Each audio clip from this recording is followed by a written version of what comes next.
ഞാനാണെങ്കിൽ നവാസിന് ഭയങ്കര ഫാൻ.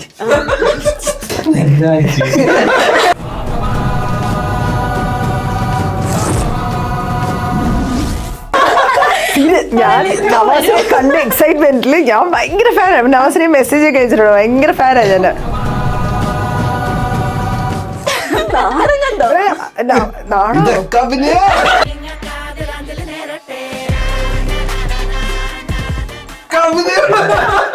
അപ്പൊ ഞാൻ നവാസിന്റെ അടുത്ത് ചെന്നിട്ട് നവാസിനെ ഭയങ്കരമായിട്ട് അയ്യോ നവാസ് ഒരു ഭയങ്കര ഫാൻ ഗേൾ മൊമെന്റ് ആയിട്ട് നിൽക്കുവാണ്. ഞാൻ നോക്കിയപ്പോ നവാസ് ഓക്കെ ഓക്കെ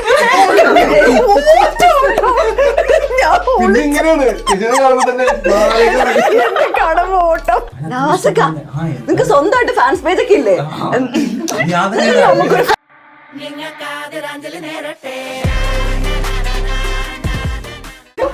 ഓടിയ ഓട്ടം ഓർമ്മയുണ്ടൊക്കെ.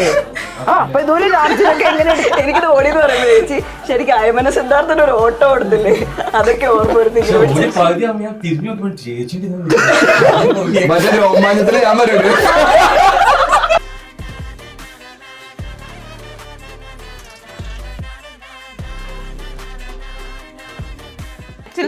ഞങ്ങളൊക്കെ ആയിരുന്നു പിന്നെ തന്തയും ഞങ്ങളല്ല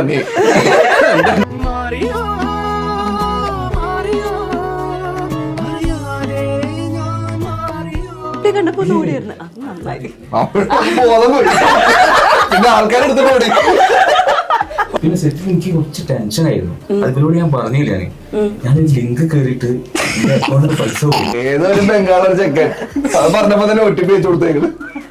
ഞാനിതെല്ലാവർക്കും പറഞ്ഞു ലിങ്കൊക്കെ ഞാൻ പറയും. എനിക്കിത് വന്നപ്പോ കൈക വിറക്കി വന്നിട്ട് കേരളം പറഞ്ഞ ഓടി ജിതേശേട്ടൻ വിളിച്ച് കണ്ടോടത് എന്താ സംഭവം എന്ന് പറയുന്നത്. പൈസ പോയി, എനിക്കൊന്നും മനസ്സിലാവുന്നില്ല. സ്റ്റേഷനിലൊക്കെ സന്തോഷം വന്നാലും. ഹലോ നമസ്കാരം, എല്ലാവർക്കും ഇന്ത്യൻ സിനിമ ഗാലറിയിലേക്ക് സ്വാഗതം. ഞാൻ ചൈതന്യ. അൻപോട് കൺമണി എന്ന സിനിമയുടെ വിശേഷങ്ങളുമായി ഇന്ന് നമ്മുടെ കൂടെ ഉള്ളത് നവാസിക്ക, അനഘ, അർജുൻ ചേട്ടൻ, മാല ചേച്ചി. Welcome to. Thank you. നമസ്കാരം. ആദ്യം തന്നെ കുറേ പടങ്ങൾ ഇങ്ങനെ അടുപ്പിച്ച് വിജയിച്ചുകൊണ്ടിരിക്കുന്നു. അടുത്ത ആനന്ദ് ശ്രീബാല വരുന്നു, അൻപോട് കൺമണി വരുന്നു. എന്താണ് അർജുൻ ചേട്ടാ ഇപ്പോൾ തോന്നുന്നത്? ഇതിപ്പം വർക്കാതോടെ പടങ്ങളുണ്ട്. പക്ഷെ പല്ലൊട്ടി ഇപ്പൊ ഹൈലൈറ്റ് ചെയ്ത് നിൽക്കുന്നു. പല്ലൊട്ടി പിന്നെ നമ്മളാകെ 2 ദിവസത്തേക്ക് അഭിനയിച്ചിട്ടുള്ളൂ കൂടുതലും. ഞാൻ 2 ദിവസം, ബാലിച്ചേട്ടൻ 1 ദിവസം. പിള്ളേരുടെ പരിപാടിയാണ്. അപ്പൊ അവര് അത്രയും കട്ടക്ക് നിന്ന് അത്രയും പൊളിച്ചതുകൊണ്ടാണ് നമ്മൾ ചെയ്ത ക്യാരക്ടർ അത്രയും ലിഫ്റ്റ് ആയത്. അവരുടെ പടമാണ്, അവരാണ് സ്റ്റാർസ്. ഇനിയിപ്പോ നമ്മൾ അൻപോട് കൺമണിയിൽ നമ്മൾ ഭയങ്കര ഒരു വലിയ തിരിച്ചുവരവ് നടത്താണ്. തിരിച്ചുവരാൻ ഞാൻ നേരത്തെ പഞ്ചിട്ട് ഞാനൊരു പഞ്ചിട്ട് ഞാനൊരു പഞ്ചിട്ട് ഞാൻ കൂടെ ഞാനവിടെ പോയി ചേരി. ഞാൻ ഭയങ്കര ഹിറ്റിലല്ലേ നിക്കുന്നതെന്ന് പൊട്ടിയോ? അങ്ങനല്ല, നല്ല പടങ്ങളുണ്ട്, മോശപ്പടങ്ങളുണ്ട്. ഇങ്ങനെ അൻപോട് കംബാക്ക് വന്നത് ആ വലിയ മാറ്റാം, അത് മാറ്റാം. കംബാക്ക് വേണ്ട. ഇവിടെ തന്നെ ഉണ്ടായിരുന്നു അർജുന പ്രമേയം കഴിഞ്ഞ അർജുനൊക്കെ എന്താണ് അടുത്ത നല്ല അടുത്ത നല്ല പടമാണ് നമ്മുടെ അൻപോട് കൺമണി. ഇതിനകത്ത് ആരാണ് അൻപോട് കൺമണിയായിട്ടുള്ളത്? അതെ, ഒരു അൻപോട് കൺമണി, ഒരു കൺമണിക്ക് വേണ്ടിയുള്ള കാത്തിരിപ്പാണ് അൻപോട് കൺമണി. അൻപോട് കൺമണി അതാണ്. ഓക്കെ, ശരി. മാല ചേച്ചി മരുമകളാണ്, മോന്റെ കൂട്ടുകാരനാണ്. എങ്ങനെയുണ്ട് ഇവരെല്ലാം? എന്നെയാണ് സഹിക്കാൻ പ്രയാസമായിരുന്നു. ഞാൻ ഇവരും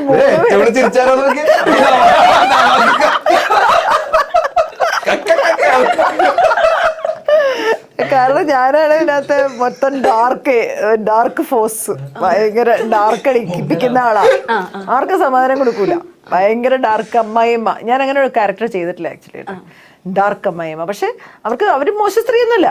പക്ഷെ അവർ കുറെ അവരുടെ കോൺസെപ്റ്റുകളിൽ ഇങ്ങനെ എന്താ ഇങ്ങനെ ഓരോ കാര്യങ്ങൾ സംഭവിക്കേണ്ട സമയം അങ്ങനെ അതിൽ വിശ്വസിക്കുന്ന ഒരു പാവസ്ത്രീയാണ്. ചിട്ടയായിട്ടുള്ള കുറെ നിയമങ്ങളുള്ള സ്ത്രീ, ഒരുപാട് നിയമങ്ങളുള്ള ഒരു പാവസ്ത്രീ. പക്ഷെ ആ നിയമങ്ങളിൽ പെട്ടുപോകുന്ന പാവം മകനും മരുമകളും കൂട്ടുകാരന്മാരും അങ്ങനെയുള്ള ഒരു ഇതാണ്. പക്ഷെ ട്രെയിലർ കണ്ടപ്പോൾ എനിക്ക് തോന്നി ഭാര്യയ്ക്കാണ് എന്തോ പ്രശ്നമുണ്ടെന്ന്. അവർക്ക് അത് ട്വിസ്റ്റ്. കാണാന്നൊക്കെ പറയുന്നുണ്ടല്ലോ, അവൾ എന്ത് പറ്റി? അനഘ സിനിമ ആണ്, എന്ത് പറ്റിയ പറയാ സിനിമ ഉണ്ടോ? ഓളെന്ന് വെച്ചാൽ ഇവള് മാത്രാവില്ല, ആരെങ്കിലും കാരണം കൊറേ ക്യാരക്ടേഴ്സ് ഉണ്ടല്ലോ. അപ്പൊ ചിലപ്പോ സാഹചര്യം കാരണം പെരുമാറുന്നാവാം. അതെന്താ സാഹചര്യം? പടം കാണണം. എന്ത് പറഞ്ഞാലും എല്ലാരും പടം കണ്ടാലല്ലോ തീർച്ചയായും പടം കാണണ്ടേ, നമ്മള് പടം കാണാൻ വേണ്ടി ഒരു പടം ചെയ്യുന്നുണ്ടല്ലോ. അനഘയുടെ ബ്രില്യന്റ് പെർഫോമൻസുകളുണ്ട് കേട്ടോ, ബ്രില്യന്റ്. അപ്പൊ അതുകൊണ്ട് നോക്കുവാണ്, അങ്ങനെ വെച്ച് നോക്കുകയാണെങ്കിൽ ഞങ്ങളുടെ കൺമണി അനഘയാണ് അല്ലേ, നമ്മുടെ കൺമണി കുട്ടിയാണ്. അതെ, ഇത് അൻപ്, ഇത് അൻപ്, ഇത് കൺമണി.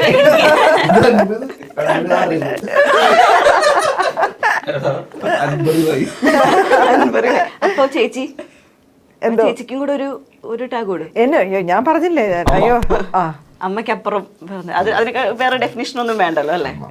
ഓക്കെ, അനഘ എങ്ങനെ ഉണ്ടായിരുന്നു അൻപോട് കൺമണി എന്നുള്ള ഒരു സിനിമയുടെ ഷൂട്ടിങ്ങും കാര്യങ്ങളും എല്ലാം? ഞാൻ ആദ്യം മാല ചേച്ചിന്റെ കയ്യിന്ന് കിട്ടിയ ആ കോംപ്ലിമെന്റ്സ് ഒന്ന് പ്രോസസ് ചെയ്യാൻ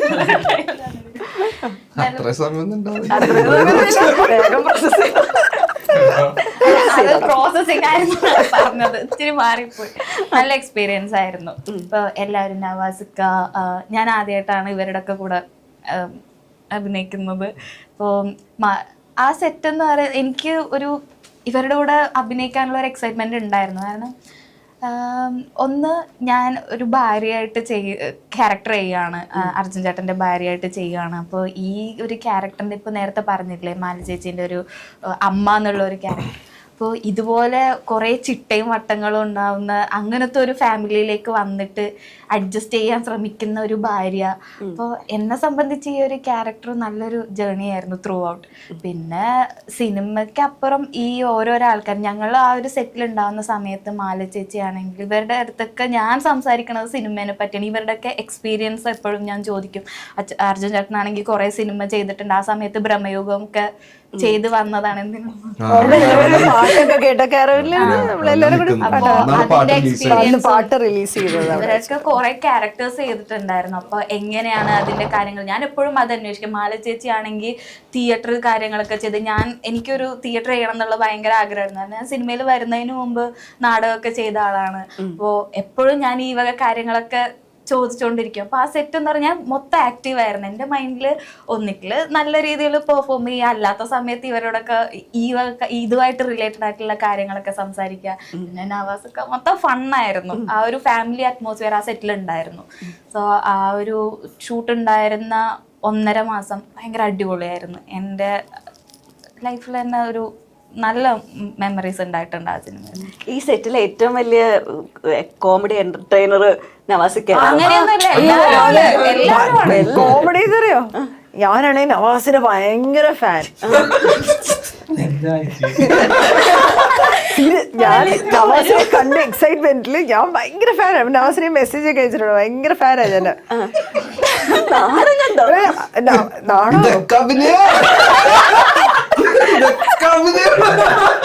അപ്പൊ ഞാൻ നവാസിന്റെ അടുത്ത് ചെന്നിട്ട് നവാസിനെ ഭയങ്കരമായിട്ട്, അയ്യോ നവാസ് എന്നൊരു ഭയങ്കര ഫാൻ ഗേൾ മൊമെന്റ് ആയിട്ട് നിൽക്കുവാണ്. ഞാൻ നോക്കിയപ്പോ നവാസ് ഓക്കെ ഓക്കെ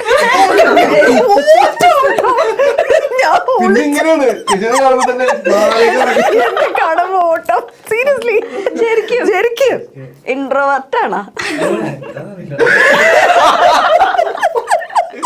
ഞാനെന്നിട്ട് അർജുനോട് പറഞ്ഞു, അർജുന്റെ നവാസ് ഓടിക്കളഞ്ഞെന്ന്. അപ്പൊ അർജുൻ ചുമ്മാ നമ്പറാ വിളിച്ചോണ്ട് വരാം. ഞാൻ പറയൂടി, ഞാൻ മേടിച്ചുപോയി. എന്തോ ഞാൻ പറഞ്ഞത് ഇഷ്ടപ്പെടാതെ.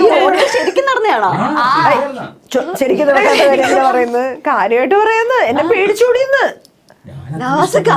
നിങ്ങക്ക് സ്വന്തമായിട്ട് ഫാൻസ് പേജ് ഒക്കെ ഇല്ലേ? അല്ലപ്പ ഞാനൊരു കാര്യം ചോദിക്കട്ടെ, ഞാനിപ്പോ ഇവിടെ പെട്ടെന്ന് അല്ലപ്പാന്നൊക്കെ പെട്ടെന്ന് ഭാഷയൊക്കെ മാറി അവിടെ എത്തി. അതല്ല, നമുക്കൊരാളെ ഫാൻ ആയിക്കൂടെ? പിന്നെന്താ? എന്താ നവാസേ, ഏതാണ് നിങ്ങളെന്തിനാ ഓടിയെന്ന് ഉത്തരം പറഞ്ഞിട്ട് പോയത്?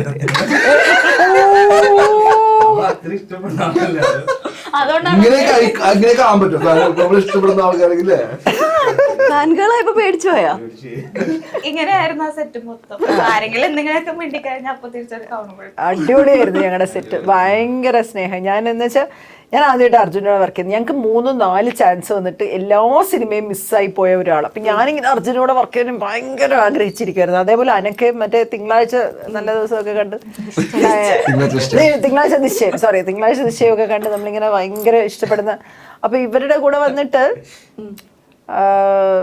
എനിക്ക് ചില യങ്സ്റ്റേഴ്സ് പിള്ളേർ ഇപ്പൊ അർജുനെ അവരുടെ കൂടെ ഒന്നും അധികം ഞാൻ വർക്ക് ചെയ്തിട്ടില്ല. അപ്പൊ നമ്മളെ അക്സെപ്റ്റ് ചെയ്യുമോ എന്നൊക്കെ എനിക്ക് ചെറിയൊരു പേടിയൊക്കെ ഉണ്ടായിരുന്നു. എന്ന് വെച്ചാൽ നമ്മൾ വേറെ ഈ പറഞ്ഞ പോലെ വേറെ വൈബാണോ, നമ്മളെ തന്ന വൈബാണോ, നമ്മളെന്ത് വൈബാന്നവര്. അപ്പൊ ഈ നവാസ് ഓടിയ പോലെ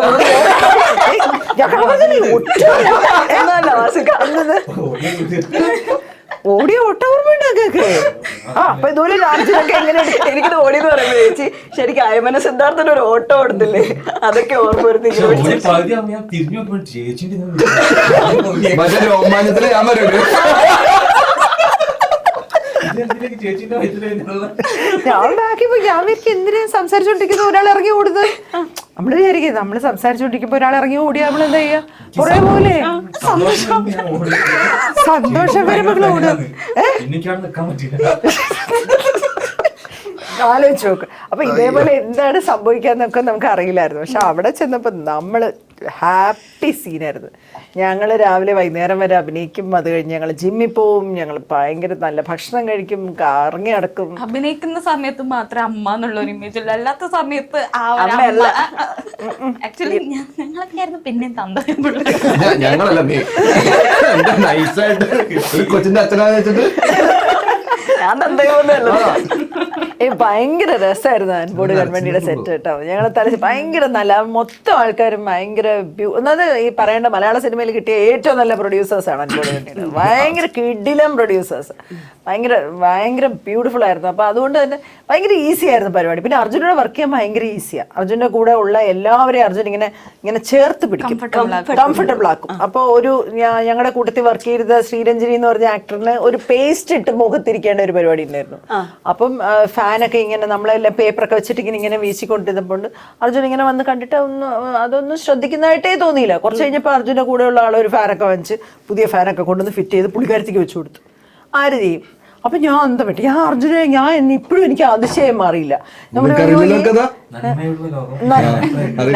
സന്തോഷം കൂടിയിട്ട് ഓടാൻ തോന്നുന്നുണ്ടോ? അപ്പൊ നമ്മൾ വിചാരിക്കും ഇത് എന്താ അർജുൻ. അപ്പൊ അർജുൻ പറയുന്ന ആസിക്കയുടെയും സൗബിക്കയുടെയും സ്കൂളിൽ നിന്ന് പഠിച്ചാൽ ഇങ്ങനെ പറ്റുള്ളൂ. അപ്പൊ ഞാനും അവിടെ ഒരു ആപ്ലിക്കേഷൻ കൊടുക്കാനായിട്ട് എടുക്കുമോ അർജുൻ, എടുക്കുമോ ഒരു ആപ്ലിക്കേഷൻ മെമ്പർഷിപ്പ് തരണോ വേണ്ട എന്ന് ആലോചിക്കട്ടെ. ഇപ്പൊ പ്രൊഡ്യൂസേഴ്സിന്റെ കാര്യം പറഞ്ഞോണ്ട് പറയാം. ഇപ്പൊ നമ്മുടെ സിനിമയിൽ ഭയങ്കര ന്യൂസ് ആയ ഒരു കാര്യമുണ്ട്, ആ സെറ്റ് വീടാക്കിയിട്ട് ആ പ്രൊഡ്യൂസേഴ്സ് അവർക്ക് തന്നെ കൊടുത്തു എന്നുള്ളത്. ഇത് നിങ്ങൾ അഭിനയിക്കുന്ന സമയത്ത് തന്നെ ഇത് ഒരു വീട് വേണമെന്ന് പറയുമ്പോൾ ഒരാൾക്ക് വീട് വെച്ചങ്ങ് കൊടുക്കാന്ന്, എന്നിട്ട് നമ്മൾ അവിടെ കയറി താമസിച്ച് നമ്മുടെ അത് കഴിഞ്ഞ അവര് ആ വീട് കൊടുത്തു. അതൊക്കെ ഇത് എന്തായാലും അത് ഇനിയും ആൾക്കാർക്ക് ചെയ്യാം. അങ്ങനത്തെ ഒരു സിറ്റുവേഷൻ വരുമ്പോ അതേപോലെ തന്നെ ചെയ്യാലോ. നല്ലൊരു വീട്, നല്ല കാണാൻ തന്നെ ഭയങ്കര ഭംഗിയുള്ള മറ്റേ വെച്ചിട്ട് ഉള്ള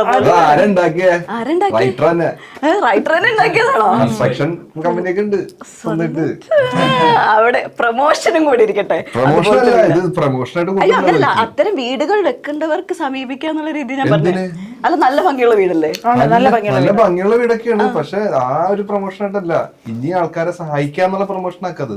അത് നല്ല കാര്യമാണ്. അതാണ് നമ്മൾ ഫസ്റ്റ് പറഞ്ഞത്. കാരണം ഒരുപാട് കോടികൾ ചെലവിട്ടിട്ട് നമ്മള് സിനിമയ്ക്ക് സെറ്റ് ഇടുന്നു, അത് പിന്നെ പൊളിച്ചു കളയാൻ വേണ്ടി പിന്നെയും കുറെ പൈസ ചെലവാക്കണമെന്നൊക്കെ നമ്മൾ കേൾക്കണേ. അത് വെച്ച് നോക്കുമ്പോ എനിക്ക് നമുക്ക് അങ്ങനെ ഒരിക്കലും കമ്പയർ ചെയ്യാൻ പറ്റില്ല. കാരണം ഇപ്പൊ സെറ്റ് ഇടുന്നത് ഒരു പള്ളിയൊക്കെ ആണെങ്കിൽ നമുക്ക് ആ പള്ളി കൊടുക്കാൻ പറ്റില്ല. അല്ല, ഞാൻ പറഞ്ഞ പടത്തിന് അനുയോജ്യമായിട്ടുള്ള രീതിയിലാണ് സെറ്റ് ഇടുന്നത്. നമുക്ക് റെയിൽവേ സ്റ്റേഷൻ സെറ്റ് ഇട്ടു, എയർപോർട്ട് സെറ്റ് ഇട്ടു, നാളെ മുതൽ എയർപോർട്ട് ഒരു സെറ്റ് ഇട്ടു. നമുക്ക് നാളെ പക്ഷെ ഇങ്ങനെയൊക്കെ ഒരു വീട് പരിപാടിയൊക്കെ ആണെങ്കിൽ തീർച്ചയായിട്ടും എന്തായാലും ചെയ്യാം എന്നുള്ള കാര്യമാണത്. പക്ഷെ ഇവര് അങ്ങനെ ഒരു വേറൊരു തരം ഗ്രൂപ്പാണ്. ഇപ്പൊ നമ്മള് അനീഷ് എന്നാണ് നമ്മുടെ റൈറ്ററുടെ. അപ്പൊ അനീഷിന് അതുകൊണ്ട് നമ്മളിങ്ങനെ നടന്നൊക്കെ കാരവനിലോട്ട് പോകുമ്പോൾ അനീഷിന്റെ ഫോണിൽ കൂടെ മിക്കവാറും കേൾക്കുന്നത് ഓപ്പറേഷൻ ആണോ, അപ്പൊ എത്രയാണ് അവർക്ക് ചിലവാവുക, അപ്പൊ ശരി നമുക്കത് മറ്റേ ബ്ലഡ് എടുക്കുന്ന അറേഞ്ച് ചെയ്യാൻ ഇങ്ങനെ ആയിരിക്കും ഫോണിൽ മിക്കവാറും കോൺവെർസേഷൻസ്. കോൺവെർസേഷൻ മുഴുവൻ ആരെങ്കിലും സഹായിക്കുന്ന കോൺവെർസേഷൻസ് ആയിരിക്കും. അങ്ങനത്തെ കുറെ ആൾക്കാരുടെ കൂടെയാണ് ഇവർക്ക് സഹായം ചെയ്യാന്നുള്ള മെയിൻ മെയിൻ പരിപാടി. അത് മെയിൻ പരിപാടി. ബാക്കി എല്ലാവർക്കും ഒരു മാതൃകയാവട്ടെ. വീട് വെച്ച് കൊടുക്കുന്ന കാര്യത്തിൽ. വീട് വെച്ചേ കൊടുത്തു. പക്ഷെ ഈ സിനിമ ഈ അമ്മയുടെ കഥാപാത്രം ചെയ്യാനായിട്ട് എനിക്ക് ഭയങ്കര സ്ട്രെസ്ഫുൾ ആയിരുന്നു എനിക്കത്. കാരണം ഞാൻ തീരെ അടുക്ക് ചിട്ടയുള്ള ഒരാളെ അല്ല. അപ്പം ഈ കഥാപാത്രത്തിലേക്കുള്ള എൻട്രി അങ്ങനെ സ്മൂത്ത് ആയിരുന്നില്ല. എനിക്ക് ഭയങ്കര ദേഷ്യവും, ഞാൻ കുറച്ച് മെത്തഡ് ആക്ടറിങ് പ്രാക്ടീസ് ചെയ്യണമെന്ന് ആഗ്രഹമുള്ള, അങ്ങനെ ആയില്ല, പക്ഷെ ആവാൻ ആഗ്രഹമുള്ള ആളായതുകൊണ്ട് ഇതൊക്കെ എന്നെ ബാധിക്കുമായിരുന്നില്ല സ്വഭാവത്തിനെ. കുറെ ചൊറിയായിരുന്നു ഞാൻ. അല്ലേ? ഞങ്ങളുടെ അടുത്തൊക്കെ ഭയങ്കര സ്വീറ്റ് ആയിരുന്നു. ആണോ? മനസ്സിലായില്ലേ? ഇവരിപ്പോ പറയണം അങ്ങനെ അല്ലായിരുന്നു ചേച്ചി, അടിപൊളിയായിട്ടുണ്ടായിരുന്നു. അല്ല, എനിക്ക് സത്യത്തിൽ അങ്ങനെ ഓർമ്മ അങ്ങനെ പറയേണ്ട ആവശ്യമൊന്നുമില്ല. അല്ല മാല ചേച്ചി പ്രൂവൻ ആക്ടർ. അതെ, ഒരു വഞ്ചിനും കാര്യമില്ല, 2 വഞ്ചിനും കാര്യമില്ല. എങ്ങനെ വീണാലും 4 കാലി വീഴണം. അല്ല നമ്മളെല്ലാരെയും ഇങ്ങനെ നേരെ നാസിക്ക അങ്ങനെ വേണ്ടത്. കുറച്ച് ഞങ്ങളൊന്ന് സംസാരിച്ചു, അത് മറ്റേ മുല്ലപ്പൂമ്പടി കിട്ടിയതാണെന്ന് തോന്നിയിരിക്കും. നവാസിക്ക പറ, കൂട്ടുകാരനായിട്ടുള്ള ക്യാരക്ടർ എങ്ങനെ ഉണ്ടായി? ഭയങ്കരമായിട്ട് ട്രെയിനിങ് കൊടുക്കുന്നൊക്കെ ഉണ്ടായല്ലോ കല്യാണത്തിനൊക്കെ. അർജുന ഫസ്റ്റ് കാണുന്നത് മധുരം എന്ന സിനിമയിലാണ്. ഞാൻ കേരളത്തിൽ ഇരിക്കുക, പക്ഷെ നമ്മള് സുഡാനി ലൊക്കേഷനിൽ കണ്ടിട്ടുണ്ട്, പക്ഷെ നമ്മൾ തമ്മിൽ പരിചയമില്ല. മധുരത്തിൽ ഞാൻ കേരളത്തിൽ ഇരിക്കുമ്പോ പെട്ടെന്ന് ഡോർ അർജുനോട്ട് പോകുന്നത്. അപ്പൊ ഞാൻ ഈ പറഞ്ഞ ഓടിയാണ് ഇറങ്ങി കാണിച്ചു, താനിങ്ങോട്ടോടെ പോകുന്നത്. അപ്പൊ ഞാൻ പറയല്ല, നിങ്ങൾ ഇവിടെ ഇരുന്ന്, ഞാൻ പുറത്ത് അവിടെ ഇരിക്കടോ, ഞാൻ അവിടെ ഇരുന്ന്. അപ്പൊ എനിക്ക് ഭയങ്കര ഇതായി. പക്ഷെ നമ്മൾ അത്ര ഇഷ്ടപ്പെടുന്ന ആളാണല്ലോ. അതിന്റെ ഓട്ടം തുടങ്ങിയത്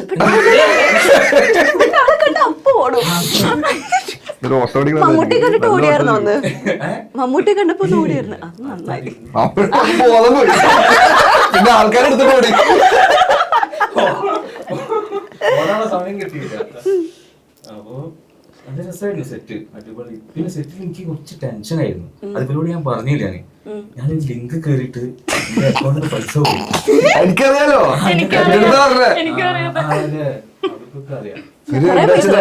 അക്കൗണ്ടിലുണ്ടായിരുന്നു. ആർക്കും ഒരു OTP അയച്ചു കൊടുത്ത് ചോദിച്ചപ്പോ അല്ല, ഒരു എന്റെ ബാങ്ക് അക്കൗണ്ട് ആധാറായിട്ട് ലിങ്ക് ചെയ്യണം. ഞാൻ വെറുതെ കേരളത്തിൽ ഇങ്ങനെ കളിച്ചതാണ്. ഏതോ ഒരു ബംഗാളർ ചെക്കൻ അത് പറഞ്ഞപ്പോ തന്നെ OTP അയച്ചു കൊടുത്തേക്കണ്. എത്ര പോയി? 39 ആകെയുള്ള പൈസ പോയി ചെയ്തു ആ അക്കൗണ്ടില്. വേറെ അക്കൗണ്ടിൽ പല വർഷം. ആകെ അക്കൗണ്ട്. അല്ല, ഞാൻ ഈ അടുത്ത ഡിജിറ്റൽ അറസ്റ്റിൽ പോയി. ചേച്ചി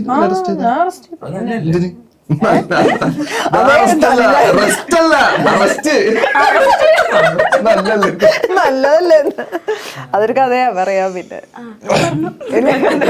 ഇപ്പൊ അല്ല ഏട്ടാ, ചേട്ടനി മറ്റേ നോർമലി ഇങ്ങനെ കുറെ സംഭവങ്ങളൊക്കെ വരുന്നുണ്ടല്ലോ, ഇങ്ങനെ ക്ലിക്ക് ചെയ്യരുത്, OTP കൊടുക്കരുത് എന്നൊക്കെ, അത് കണ്ടില്ലേ? അല്ല, നമ്മളിപ്പോ പെട്ടെന്ന് ആ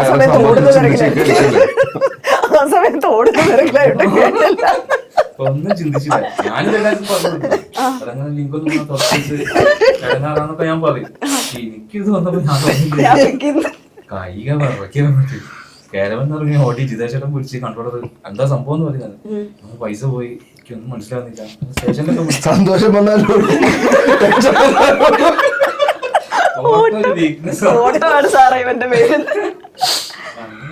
ചേച്ചി കുറെ ക്ലാസ് എടുത്തിരുന്നു, അവിടുന്ന് ഇറങ്ങി ഓടി. അപ്പൊ ഓട്ടമാണ് മെയിൻ. ഓക്കെ, അത് ചേട്ടാ, ഇപ്പം ഈ സിനിമയ്ക്കകത്ത് പുള്ളി ഭയങ്കരമായിട്ട് ട്രെയിനിങ് ഒക്കെ തരുന്നുണ്ട്. ചരട്, കഴുത്തിലെ ചരട് എങ്ങനെ കെട്ടണം എന്നൊക്കെ. ചേട്ടന്റെ കല്യാണത്തിന് അങ്ങനെ ഈ പ്രാക്ടീസ് ഒക്കെ ഉണ്ടായിരുന്ന? സത്യം നമുക്ക് കിട്ടുമ്പോ നമുക്ക് ആ ഒരു സമയം ഓർമ്മയേ ഉണ്ടാവില്ല. വേറൊരു വൈബിലായിരിക്കും നമ്മള്. എങ്ങനെയൊക്കെയാ. പിന്നെ ഷൂലേസ് ഒക്കെ നമുക്ക് കെട്ടണല്ലോ എപ്പോഴും. നമുക്ക് കെട്ടേണ്ട ട്രെയിനിങ്ങിന്റെ ആവശ്യമില്ല.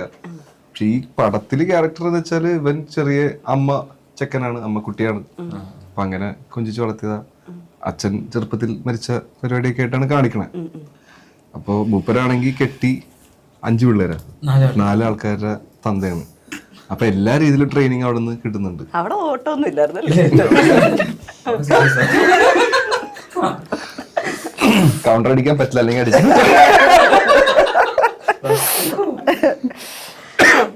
അതാ ഇവര് നമ്മുടെ ഉള്ളതില് കുറച്ച് സീനിയർ ആയിട്ടുള്ള, ഈ കാര്യത്തിൽ സീനിയർ ആയിട്ടുള്ള ഒരാളാണ്. അപ്പൊ അങ്ങനെ ട്രെയിനിങ് അവിടെ തരുന്നുള്ളൂ. ഓക്കെ, നമ്മുടെ മലയാളത്തിൽ കുറെ കല്യാണം റിലേറ്റഡ് മൂവീസ് ഒക്കെ വന്നിട്ടുണ്ടല്ലോ. അപ്പം കല്യാണം എന്ന് വെച്ച് തുടങ്ങുന്ന കുറച്ച് മൂവീസിന്റെ പേര് പറയാൻ പെട്ടെന്ന്? കല്യാണരാമൻ, കല്യാണ സൗഗന്ധ്യം, പുലിവാൽ കല്യാണം. അയ്യോ തുടങ്ങണം. തുടങ്ങും അല്ല കല്യാണം വന്നാൽ മതി. ആണോ? ബാക്കി പറ. സീതാ കല്യാണം ഇത് കിളി ഒന്നും വരുന്നില്ലല്ലോ. കല്യാണം 2 സെക്കൻഡ് കൂടെ കഴിഞ്ഞാൽ ഓടും. അവിടെ വിളിച്ചിട്ട് കല്യാൺജി അഞ്ചി, കല്യാണം ചെയ്യാൻ ചെയ്യോ അത് അത് കല്യാണല്ലേ? കല്യാൺ സിൽക്സ്. കല്യാണം പെട്ടെന്ന് ആലോചിച്ചു. വെറും കല്യാണം എന്ന സിനിമ ഉണ്ടോ? ഞാൻ ആ കല്യാണം എന്ന് ഒരു സിനിമയുണ്ട്. കല്യാണം പിന്നെ മുകേഷ് ഏട്ടന്റെ മകനെ അഭിനയിച്ച് കിട്ടുന്നുണ്ടോ? സൗദിയും പറഞ്ഞില്ലേ? കല്യാണം എന്ന് പറ പുലിവാൽ കല്യാണം. ആ കല്യാണം കല്യാണരാമൻ. ആ അത് ഇതൊക്കെ ഞാൻ പറഞ്ഞല്ലേ. അത് പറഞ്ഞാ റിപ്പീറ്റ് ചെയ്ത് കൊടുത്തതാ. വേറെ എന്തെങ്കിലും ഓർമ്മ വരുന്നോ? ടീമായിട്ടാണ്. അതെ ടീമായിട്ടാണ് ഞങ്ങള് കളിച്ചത്. ഞങ്ങള് അൻപോട് കമ്മ്യൂണിറ്റി അമ്പോട് 5 പോരെ. 5 ഓക്കെ, നമുക്ക് ശ്രദ്ധ ചോദ്യം ചോദിച്ചാലോ? അതെങ്ങനെയുണ്ട്? ബാക്കി നിങ്ങളും പറ എന്തെങ്കിലും. ഞാൻ പറയണം. ഇത് കുറെ ഉണ്ടോ? കടിഞ്ഞൂൽ കല്യാണം, മീനാക്ഷി കല്യാണം. 2 ഞാൻ പറഞ്ഞില്ലേ? 5, 2, 7. 3 കൂടി പറ. ഇനി 3 മനസ്സിലായില്ലേ? അയ്യോ, നിങ്ങൾ 4 പേര്, ഞാൻ ഒറ്റ ആള്. അതിപ്പോ എന്താ പോരെ? ഞങ്ങള് 4 ഇന്റർവ്യൂ എടുക്കുന്ന 4 പേരില്ലല്ലോ, ഒരാള്. മീനാക്ഷി കല്യാണം, കടിഞ്ഞൂൽ കല്യാണം, മതി ഇന്റർവ്യൂ എടുക്കാം. കാഞ്ചീപുരത്തെ കല്യാണം. Super fantastic. മതി. അടുത്ത ഞാൻ ലിസ്റ്റ് ചെയ്ത് വെച്ചോണ്ടാ. നമുക്ക് കുസൃതി ചോദ്യം ചോദിച്ചാലോ? ചോദ്യം ചോദിക്കും. കുറച്ച് നേരം നോക്കിക്കാം. കുസൃതി എന്ന് പറയുമ്പോ ഇക്കിളിയാക്കേണ്ട കാര്യമുണ്ടോ? വേണ്ടല്ലേ? ഓക്കെ. First easy question. ലാ പോയാൽ കുഴപ്പത്തിലാകുന്ന അപ്പം. കുഴപ്പം. യെസ്.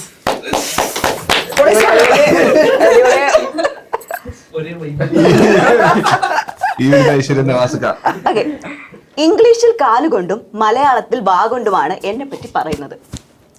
ഇംഗ്ലീഷിൽ കാലുകൊണ്ടും കാലുകൊണ്ടും മലയാളത്തിൽ വാ കൊണ്ടുമാണ് എന്നെ പറ്റി പറയുന്നത്. ഇംഗ്ലീഷില് കാലുകൊണ്ടും മലയാളത്തിൽ കാലുകൊണ്ടും ഷൂ, 2 ഷൂ, 3 ഷൂ.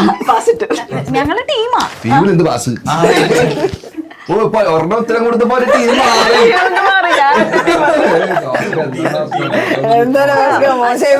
നമ്മൾ ഈ കാലുകൊണ്ട് ചെയ്യണ കാര്യങ്ങളൊക്കെ ഒന്ന് ഇംഗ്ലീഷിൽ ആലോചിക്കേ. കിക്ക്, പിന്നെ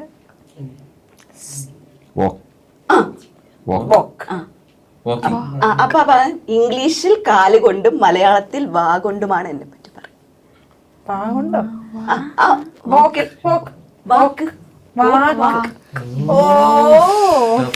എങ്ങനെയുണ്ട്? ഒരേ കുസൃതി.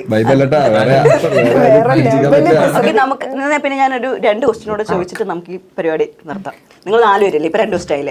ഇംഗ്ലീഷിൽ എഴുതുമ്പോൾ നടുവിൽ അയല വരുന്ന ഭാഷ. ഇംഗ്ലീഷിൽ എഴുതുമ്പോൾ നടുവിൽ അയല വരുന്ന ഭാഷ ഏത്? ഇംഗ്ലീഷിൽ എഴുതുമ്പോൾ നടുവിൽ അയല വരുന്ന ഭാഷ. ഇംഗ്ലീഷിൽ തന്നെ ആ ഒരു ഭാഷ നമ്മൾ എഴുതുന്നത്. അത് എഴുതുമ്പോൾ നടുക്കൊരു അയലുണ്ട്.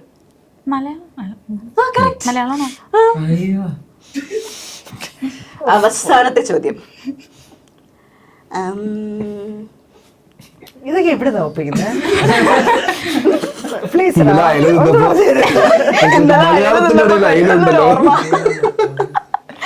ഓക്കെ, ഏറ്റവും കൂടുതൽ ലെറ്റേഴ്സ് ഉള്ള ഇംഗ്ലീഷ് വേർഡ്. ഇത് കുസൃതി ചോദ്യമാണോ? യെസ്, കുസൃതി ചോദ്യമാണ്. ഏറ്റവും കൂടുതൽ ലെറ്റേഴ്സ് ഉള്ള അപ്പോ വല്ല മണ്ടത്തര ആൻസർ ആയിരിക്കും അല്ലേ? അതെ, ഞാൻ ഭയങ്കര ചിന്തിച്ചു കൊണ്ടുവരുന്നതാണത്. ഏറ്റവും കൂടുതൽ ലെറ്റേഴ്സ് ഉള്ള ഇംഗ്ലീഷ് പോസ്റ്റ് ബോക്സ് അല്ലേ?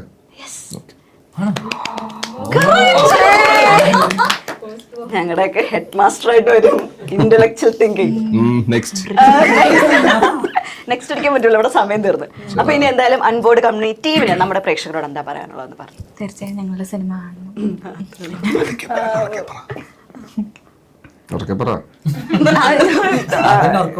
അല്ല, മാല ചേച്ചി എന്തോ പറയുന്നത് പ്രിപ്പയർ ചെയ്ത്. അല്ലല്ലോ, പ്രിപ്പറേഷൻ ഒന്നും ആവശ്യമില്ല. ഈ സിനിമ ഒരുപാട് സ്ത്രീകളുടെ മനസ്സിലെ സ്വകാര്യ ദുഃഖം എന്ന് വെച്ചാൽ പറയാനും ഷെയർ ചെയ്യാനും പറ്റാത്ത, വീട്ടിനകത്ത് നടക്കുന്ന ചില പിരിമുറുക്കങ്ങളെ കുറിച്ചോ, നമ്മുടെ പ്രിയപ്പെട്ടവരിൽ നിന്ന് നമ്മൾ അനുഭവിക്കുന്ന ചില വേദനകൾ, കുത്തുവാക്കുകൾ, അല്ലെങ്കിൽ നമ്മുടെ ശ്വാസം മുട്ടിക്കുന്ന കാര്യങ്ങൾ വെളിയിൽ ഷെയർ ചെയ്യാൻ പറ്റാത്ത ഒരുപാട് സ്ത്രീകളുണ്ട്. അതൊരു റിയൽ ഇഷ്യൂ ആണ്. അതിൻ്റെ ഒരു റെപ്രസെൻറ്റേറ്റീവ് ആണ് നമ്മുടെ സിനിമയിൽ അനഘ അവതരിപ്പിക്കുന്ന കഥാപാത്രം. ഒരുപാട് പേർക്ക് എന്ന് വെച്ചാൽ ഒരുപാട് കല്യാണം കഴിച്ച് അങ്ങനെ ആ ലൈഫിലൂടെ കടന്നു പോയിട്ടുള്ള ഓൾമോസ്റ്റ് എല്ലാ സ്ത്രീകളും അനഘയായിട്ട് റിലേറ്റ് ചെയ്യും ഏതെങ്കിലും ഒരു പോയിന്റിൽ. അതുകൊണ്ട് തന്നെ ഇത് ഭയങ്കര ബ്യൂട്ടിഫുൾ ആയിട്ട് സിനിമ വർക്കാവും ഞാൻ വിശ്വസിക്കുന്നു. ഭയങ്കര വേറെ പരിപാടിയായിരിക്കും എന്ന് വെച്ചാൽ ഇപ്പൊ ഈ വയലൻസും ഒക്കെ ആണല്ലോ നമ്മുടെ പൊതുവെ ആൾക്കാർ. പക്ഷെ ഫാമിലിക്ക് കയറി വന്ന് ഇതെന്റെ കഥയാണെന്ന് തോന്നുന്ന തരത്തിൽ ടച്ചിങ് ആയിട്ടുള്ള ഒരു സിനിമയായിരിക്കും അൻപുള്ള കൺമണി. ഓക്കെ, എന്തായാലും പടം വലിയൊരു വിജയമാവട്ടെ. All the very best. Thank U.